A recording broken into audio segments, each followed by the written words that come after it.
Just இதில் நீங்கள் போயிட்டு உங்களுக்கு என்ன தேவை நீங்கள் பார்த்துக்கலாம். ஸோ ஒரு கிக் ஸ்டார்ட் இருக்குன்னா இந்த எத்திக்கல் ஹேக்கிங் பென் டெஸ்டிங் நீங்கள் ட்ரை பண்ணலாம். யா.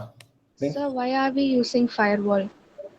So firewall is for preventing the malicious packet from the அந்த ஒரு யூசர் கிட்ட இருந்து வர ஒரு மலிஷியஸ் பேக்கெட்டை வந்து ப்ரிவென்ட் பண்ணி அவங்கள பிளாக் பண்ணுறது தான் இந்த ஃபயர்வாலோட கான்செப்ட். பட் எல்லா டைமும் இது ஒர்க் ஆகாது. ஃபயர்வால் ஈஸியாக பைபாஸ் பண்ண முடியும், அதுக்கு நிறைய பேலோட்ஸ் இருக்குது. ஸோ பேசிக்காக ஃபயர்வால் வந்து இப்போ நான் ஒரு மலிஷியஸான ஒரு ரெக்வஸ்ட் ஒரு வெப் அப்ளிகேஷனுக்கு சென்ட் பண்ணுறேன். வெப்புக்கு மட்டும் இல்லை, ஹார்ட்வேருக்கும் இருக்குது, மொபைலுக்கு இருக்குது, எல்லாத்துக்குமே இருக்குது. ஒரு ஹேக் பண்ணுற மாதிரி இப்போ ஃபார் எக்ஸாம்பிள் SQL இன்ஜெக்ஷன் ஒரு அட்டாக் இருக்குது. டேட்டா பேஸ்லேருந்து இன்ஃபர்மேஷன் வந்து ஸ்டீல் பண்ணலாம் அந்த ஒரு பர்டிகுலர் அட்டாக்.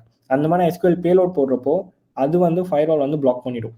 அதுக்கு செகண்ட் ஆர்டர் பேஸ் இல்லை டபுள் என்கோடட் பேஸ் நம்ம எதனா பேலோட் போடுறப்போ மேபி பைபாஸ் ஆக சான்சஸ் இருக்குது if firewall is not configure properly. Okay. Is it easy to hack a supercar and EV car